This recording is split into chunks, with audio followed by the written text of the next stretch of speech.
نبی اکرم صلی اللہ علیہ وسلم کی زوجہ محترمہ حضرت عائشہ رضی اللہ عنہا کہتی ہیں کہ عبد الرحمن بن عوف رضی اللہ عنہ کی بیوی حضرت ام حبیبہ رضی اللہ عنہا رسول اللہ صلی اللہ علیہ وسلم کی خدمت میں حاضر ہوئی اور استحاضہ کی شکایت کی. رسول اللہ صلی اللہ علیہ وسلم نے ارشاد فرمایا، حسب عادت ایام حیض میں نماز نہ پڑھو، پھر ایام حیض ختم ہونے پر غسل کر لو. چنانچہ ام حبیبہ رضی اللہ عنہا ہر نماز کے لیے غسل کیا کرتی تھیں. اسے مسلم نے روایت کیا ہے. نماز سے مراد دوبارہ حیض سے پاک ہو کر نماز شروع ہونے کا وقت ہوتا تھا اس کے لیے. اس کا یہ مطلب نہیں ہے کہ ہر نماز کے ٹائم پہ غسل کرتی تھی. غسل حیض کا طریقہ یہ ہے.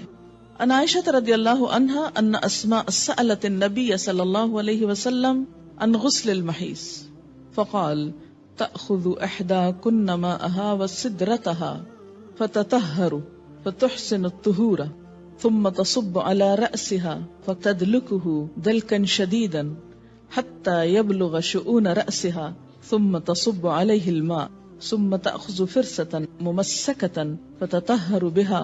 فقالت اسماء وكيف أتطهر؟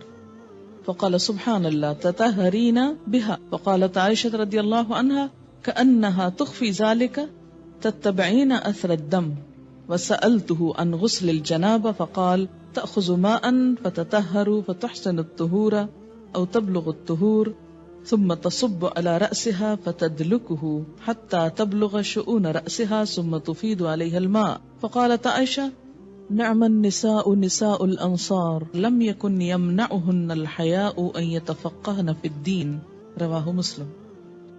حضرت عائشہ رضی اللہ عنہا سے روایت ہے کہ حضرت اسماء رضی اللہ تعالی عنہا نے نبی اکرم صلی اللہ علیہ وسلم سے غسل حیض کے بارے میں سوال کیا کہ کیسے نہانا چاہیے اس کے بعد. تو آپ نے فرمایا پہلے پانی میں بیری کے پتے ڈال کر اچھی طرح حیض کے خون سے پاکی حاصل کر لو. یہ بیری کے پتوں کی ضرورت اس لیے کہ اس دور میں صابن کی ایسی صورت اور قسمیں موجود نہ تھی. مراد جس سے یہ کہ اچھی طرح صفائی حاصل کرنے کے لیے کہ سب میل کچیل دور ہو جائے اس پانی سے نہاؤ. اب دیکھیے کہ مردے کو نہلانے کے لیے بھی بیری کے پتے ڈال کر پانی کو بوائل کیا جاتا ہے اور اس سے نہلایا جاتا ہے. اور اس میں بھی ایک اب تو صابن استعمال کر لیا جاتا ہے لیکن دیہاتوں وغیرہ میں اب بھی لوگ اسی پانی سے نہلاتے ہیں. تو ایک طرح سے جراثیم کش محلول بن جاتا ہے اور ہر قسم کی نجاست کو جسم سے دھو ڈالتا ہے. اب یوں سمجھے کہ لیکوڈ سوپ کی طرح کا ہے. پھر سر پہ پانی ڈالو. یہ مراد اس سے یہ ہے کہ جہاں جہاں نجاست ہے اچھی طرح جسم کو مل کے دھو لو. پھر سر پہ پانی ڈالو اور خوب اچھی طرح ملو تاکہ پانی بالوں کی جڑوں تک پہنچ جائے. پھر سارے بدن پر پانی بہاؤ. پھر خوشبو لگی ہوئی روئی کا پھاہا لے کر اس سے پاکی حاصل کرو. یعنی جسم سے ساری اسمیل دور کرنے کے لیے کیا کرو؟ روئی کو خوشبو لگا کر اسے جسم پر لگاؤ تاکہ خون کی ساری نجاست کا اثر اور اسمیل اور گندگی دور ہو جائے. آج کے دور میں بھی اگر ایسا کیا جائے تو بہت اچھا ہے لیکن صابن وغیرہ بھی خوشبودار جو ہوتا ہے اس سے یہ کام لیا جا سکتا ہے. اس سے آپ اندازہ لگائیں نا کہ اسلام پاکیزگی، طہارت، صفائی ستھرائی اور خصوصاً ایک عورت سے اچھی اسمیل آنے کی طرف کتنا متوجہ کرتا ہے. بہت سے ازدواجی زندگیوں میں جھگڑے محض اس لیے ہوتے ہیں کہ عورتیں اپنی کیئر نہیں کرتی اور خصوصاً جو نجاست سامنے نظر نہیں آتی اس کے بارے میں بہت کیئر لیس ہوتی. تو یہ چیز درست نہیں. اس لیے آپ دیکھیں کہ اللہ کے رسول صلی اللہ علیہ وسلم نے اگرچہ مسئلے میں کتنی حیا ہے لیکن اس کے باوجود اچھی طرح کھول کے بات سمجھائی تاکہ کوئی بھی ابہام نہ رہے.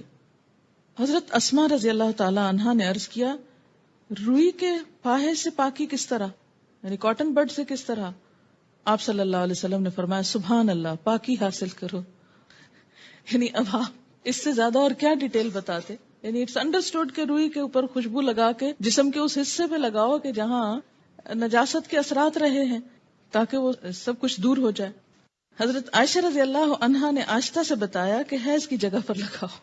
پھر حضرت اسماء نے غسل جنابت کا سوال کیا تو آپ صلی اللہ علیہ وسلم نے فرمایا پہلے پانی سے اچھی طرح استنجا کرو، پھر سر پر اچھی طرح پانی ڈال کر ملنا چاہیے تاکہ پانی بالوں کی جڑوں تک پہنچ جائے، پھر پورے بدن پر پانی ڈالو.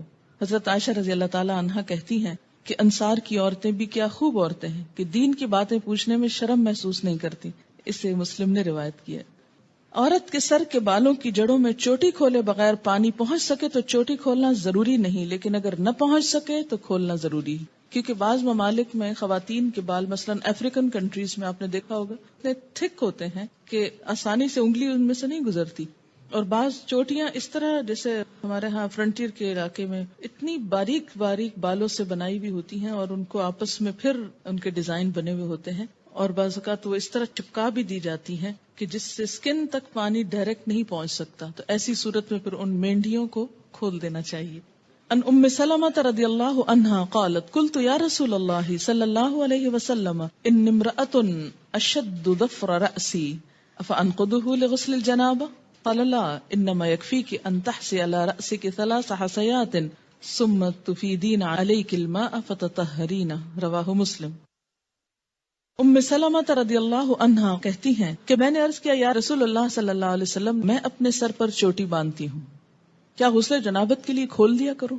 آپ نے فرمایا نہیں، سر پر 3 لب پانی ڈال لینا کافی ہے، اور اس کے بعد سارے بدن پر پانی بہا کر پاک ہو سکتی ہو. اسے مسلم نے روایت کیا ہے. ان عائشہ رضی اللہ عنہا ان النبی صلی اللہ علیہ وسلم قال لها وكانت حائضا انقضی شعرکی واغتسلی رواہ ابن ماجہ.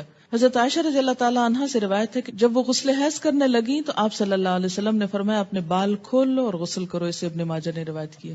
ینگ تھی، ان کے بال ہو سکتا بہت تھک ہو.